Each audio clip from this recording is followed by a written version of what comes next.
26 Φεβρουαρίου 1909. Η Συμφωνία της Βιέννης που συνάφθηκε μεταξύ της Αυστρο-Ουγγαρίας και της Οθωμανικής Αυτοκρατορίας. Στα τέλη του 19ου αιώνα, οι πολύπαθες περιοχές στο τριεθνές Σερβίας, Βοσνίας και Κωσυφοπεδίου έγιναν αντικείμενο διαμάχης για μία ακόμα φορά.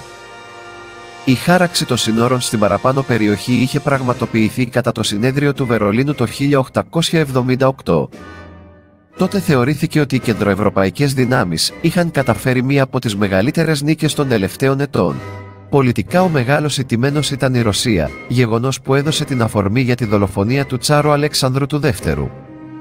Ωστόσο, πρακτικά ο μεγάλος ηττημένος ήταν η Σερβία, αφού η πολυπόθητη Βοσνία Ερζεγοβίνη προσαρτήθηκε στο βασίλειο της Ουγγαρίας, ενώ η στενή λωρίδα γης του Νόβι Πάζαρ, που χώριζε το Μαυροβούνιο από τη Σερβία, παρέμεινε υπό τον Οθωμανικό έλεγχο, αλλά η Αυστρο-Ουγγαρία θα είχε το δικαίωμα να εγκαταστήσει στρατιωτική φρουρά στην περιοχή. Αυτή η εξέλιξη είχε οδηγήσει το Σέρβο αντιπρόσωπο στο Βερολίνο να δηλώσει ότι το αργότερο εντός 15ετίας οι Σέρβοι θα οδηγούνταν σε πόλεμο εναντίον της Αυστρίας για να ανασκευάσουν αυτή την αδικία που υπέστησαν. Οι παραπάνω δηλώσεις έλαβαν σάρκα και οστά, όχι 15 χρόνια αργότερα, αλλά 36, με το ξέσπασμα του Πρώτου Παγκοσμίου Πολέμου.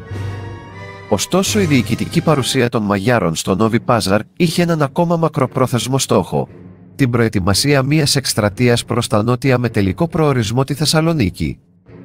Έτσι η Χερσόνησος του Έμου θα χωριζόταν στα δύο, όπου το δυτικό τμήμα της θα τίθετο υπό τον Αυστρο-Ουγγρικό έλεγχο. Αυτή η προοπτική είχε διχάσει τόσο το Υπουργικό Συμβούλιο της Βιέννης, όσο και αυτό της Βουδαπέστης, προκαλώντας αντιδράσεις και παραιτήσεις υπουργών. Ο βασικός υπέρμαχος αυτής της επεκτατικής πολιτικής μέχρι τη Θεσσαλονίκη ήταν ο Πρωθυπουργός της Ουγγαρίας και κατοπινός Υπουργός Εξωτερικών της Αυστρο-Ουγγαρίας, Γιούλα Αντράση. Ο Αντράση ήταν ο αρχιτέκτονας της Προσώ-Αυστριακής Συμμαχίας που συνάφθηκε το 1879 και που στάθηκε η αφορμή για τον ντόμινο του Πρώτου Παγκοσμίου Πολέμου. Στις αρχές του 20ου αιώνα τα Βαλκάνια έβραζαν για μία ακόμα φορά. Έτσι η Αυστρο-Ουγγαρία αναγκάστηκε να συνάψει μία σειρά συμφωνίες με τη Ρωσία για την αντιμετώπιση του προβλήματος από κοινού, όπως ήταν η Συμφωνία του Ίσλ το 1907, η Συμφωνία του Μπούχλαου το 1908 και άλλες.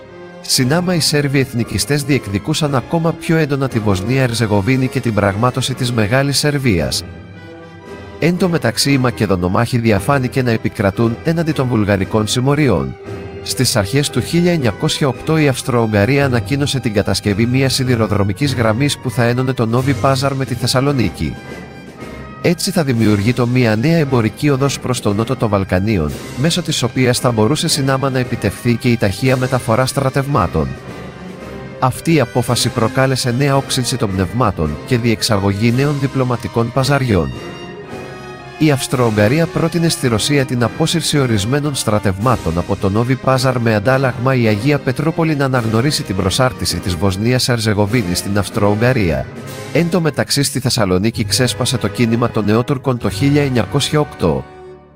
Λίγους μήνες αργότερα η Βουλγαρία κήρυξε την αυτονομία της από την Οθωμανική Αυτοκρατορία. Ακριβώς την επομένη, στις 6 Οκτωβρίου, η Αυστρο-Ουγγαρία κήρυξε και επισήμως την προσάρτηση της Βοσνίας Ερζεγοβίνης. Η εξέλιξη αυτή προκάλεσε μεγάλες αντιδράσεις από τους Σέρβους. Έτσι, οι Αυστριακοί θέλησαν να αποκτήσουν έναν νέο φίλο, ο οποίος συνάμα θα ήταν και εχθρός των Σέρβων. Αυτός ο φίλος ήταν ο Σουλτάνος. Πράγματι στις 26 Φεβρουαρίου του 1909 η Αυστρο-Ουγγαρία παραιτήθηκε από κάθε δικαίωμά της επί του Νόβι Πάζαρ υπέρ της Οθωμανικής Αυτοκρατορίας. Η κυβέρνηση της Βιέννης διαβεβαίωσε την υψηλή πύλη ότι πλέον ήταν κορεσμένη εδαφικώς με την προσάρτηση της Βοσνίας Ερζεγοβίνης και πως δεν αξίωνε καμία άλλη διεκδίκηση επί των Βαλκανίων.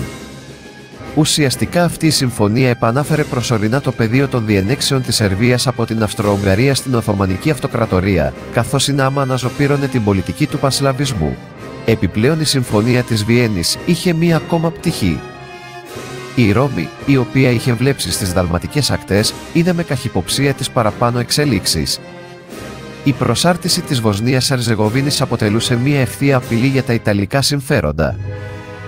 Η Βιέννη βέβαια καθησύχασε την Ιταλική κυβέρνηση ότι δεν θα προβεί σε καμία προσάρτηση εδαφών επί της Χερσονήσου του Έμου, δίχως την προηγούμενη συνεννόηση επί της αρχής του αντισταθμίσματος.